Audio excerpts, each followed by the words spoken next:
भारत और पूरे देश के लोग सौहार्द पसंद करते हैं। नेगेटिव नकारात्मकता को कोई स्वीकार नहीं कर सकता है। भारतीय जनता पार्टी ये सोचती है कि नकारात्मक राजनीति से, नकारात्मक सोच से वो चुनाव जीत सकते हैं। जो ये डिवाइड एंड रूल का नारा था, जो अंग्रेज कभी देखे गए थे, उसी के विचारवंशी लोग हैं ये। उन्हीं के रास्ते पे चल करके ये चुनाव जीतना चाहते हैं। ये स्वीकार समाज कभी नहीं करेगा। इसीलिए महाराष्ट्र के एक एक कर करके नेताओं ने इसका विरोध किया है। न केवल उन्होंने विरोध किया है, बल्कि डिप्टी सीएम जो हैं, जो इस उम्मीद में बैठे हैं कि उन्हें भी थोड़ा बहुत कुछ कुर्सी का हिस्सा मिल जाएगा, वो भी इस नारे का विरोध कर रहे हैं। क्या ये सरकार उन्हें मनाएगी या सरकार में बैठे लोग भी उनके नेगेटिव नारे के खिलाफ हैं? अच्छा, नाम बदलने का सिलसिला अब भी जारी है। सराय खालेगा जो बस स्टैंड है, उसका देखिए, स्वतंत्रता सेनानी के नाम पर रख दिया है। मुझे याद है कि लखनऊ में इंटरनेशनल स्टेडियम जो बना था, वो भगवान विष्णु के नाम पर था, एकाना स्टेडियम। उसका नाम अटल बिहारी वाजपेयी जी के नाम पर कर दिया। हमें कोई शिकायत नहीं है। कैंसर इंस्टीट्यूट जो नेताजी ने और समाजवादी सरकार में बना था, उसमें पूर्व मुख्यमंत्री कल्याण सिंह जी के नाम पर कर दिया। कोई शिकायत नहीं है। लोक भवन जो समाजवादियों का बनाया हुआ था, वहां भी पूर्व प्रधानमंत्री अटल बिहारी वाजपेयी जी के प्रतिमा लगा दी। इसी तरह जो कैंसर इंस्टीट्यूट बना था, उसमें से जमीन काट करके उन्होंने अटल बिहारी वाजपेयी जी के नाम पर मेडिकल यूनिवर्सिटी बनाई, लेकिन अभी भी शुरू नहीं की। सवाल ये नहीं है। सवाल ये है कि दूसरे का काम अपना काम बताते हैं। इससे बड़ा धोखा और कौन दे सकता है? इसीलिए वस्त्र पहनने से कोई योगी नहीं बन सकता है, विचार से योगी होता है। जो काम सौहार्द का करते हैं, जो समाज के कल्याण के लिए काम करते हैं, और जो दूसरे का दुख दर्द समझते हैं, वो योगी होता है।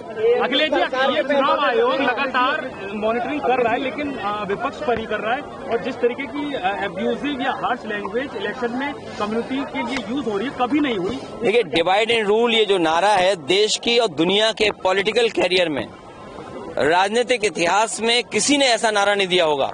सबसे पहले तो इलेक्शन कमीशन को इनको बैन करना चाहिए कि जिन्होंने डिवाइड एंड रूल का जो अंग्रेजों का नारा था, उसको नारा बीजेपी ने अपना नारा बनाया। हर प्रचार में सिर्फ आपके ऊपर अटैक हो रहा है। पूरी भारतीय जनता पार्टी सिर्फ अखिलेश यादव पर अटैक कर रही है, पर्सनल से लेके हर अटैक इस पर। देखिए, वो इसलिए कि घबराए हुए हैं, जनता उनके खिलाफ है। योगी जी कह रहे हैं एएमयू सरकार के पैसों से चलता है और ऐसा नहीं होने देंगे। देखिए, सरकार के पैसे से हम सब चलते हैं। कोई ऐसा नहीं जो सरकार के पैसे से नहीं चलता है। कम से कम उन्हें हाई कोर्ट, सुप्रीम कोर्ट के जो समय समय पे ऑब्जर्वेशन है, फैसले, उसको मुख्यमंत्री जी को जरूर पढ़ना चाहिए। क्योंकि हमारे मुख्यमंत्री जी हैं, उन्हें पीडीए कम दिखाई दे रहा है, डीएपी में भी पीडीए दिखाई दे रहा है। उन्हें लगता है पीडीए, डीएपी ये वही पीडीए, वो पीडीए है जो समाजवादियों का है। तो ऐसे मुख्यमंत्री जी के बारे में मैं क्या कहूँगा? अब जैसे अगर एमयूए पे सवाल उठ रहा है, तो उनको एक्ट पढ़ना चाहिए एमयू का और बनारस हिंदू यूनिवर्सिटी का। जो एक्ट बने अंग्रेजों के जमाने में, किस मंशा से, किस नियत से बने थे, कम से कम वो एक्ट उन्हें पढ़ना चाहिए। और सुप्रीम कोर्ट ने जो समय समय पे निर्देश दिए हैं, वो भी पढ़ने चाहिए। उपचुनाव में अखिलेश यादव जी, एक सवाल है कि आपकी पॉपुलैरिटी से, वो चाहे यूपी में हो या महाराष्ट्र में, जो कम्युनिटीज आपके साथ जुड़ रही है, उसको लेकर बीजेपी के अलावा भी कुछ पार्टियां और उनके प्रमुख हैं जो आपको टारगेट कर रहे हैं। महाराष्ट्र में आपकी पोजीशन स्ट्रांग है, मुस्लिम क्षेत्रों में, उसको लेकर असत्य हो गए थे जिस तरीके की भाषा यूज कर। देखिए, ये चुनाव भारतीय जनता पार्टी के खिलाफ है, क्योंकि उन्होंने पिछले कुछ वर्षों से कोई काम नहीं किया। किसान को धोखा दिया, नौजवान को धोखा दिया। में कितनी सीटें जीत रहे हैं? प्रतिशत में कहें तो 100 में 100% समाजवादी और इंडिया गठबंधन जीत रहा है। और सीटों में कहें तो 9 में से 9 इंडिया गठबंधन और पीडीए जीतने जा रहा है।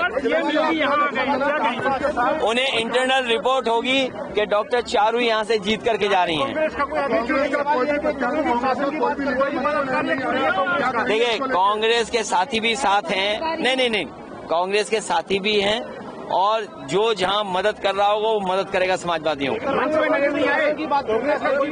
देखिए, ऐसे तो कहोगे कांग्रेस बड़े नेता नहीं आए, और नहीं आए, ये नहीं आए, वो नहीं आए, नकारात्मक बनो। पीडीए मीन्स पॉजिटिव, एन मतलब निगेटिव, एनडीए निगेटिव है। और न्यूज के साथ ही आप लोगों को तो हमारी मदद करनी चाहिए। गठबंधन में आपके साथ थे जयंत चौधरी, वो यहाँ आ रहे हैं, लेकिन कांग्रेस के कोई बड़े नेता यहाँ नहीं आ रहे। देखिए, जो कांग्रेस पार्टी ने हमारे पर चुनाव छोड़ा है, समाजवादियों पर, जो हमारा रणनीति का हिस्सा है और जो हमारी बैठक का हिस्सा यही बना कि ये पूरा चुनाव समाजवादी पार्टी देखेंगे और कांग्रेस के जहां जहां संगठन के लोग हैं वो बूथ स्तर पर हमारी मदद करेंगे।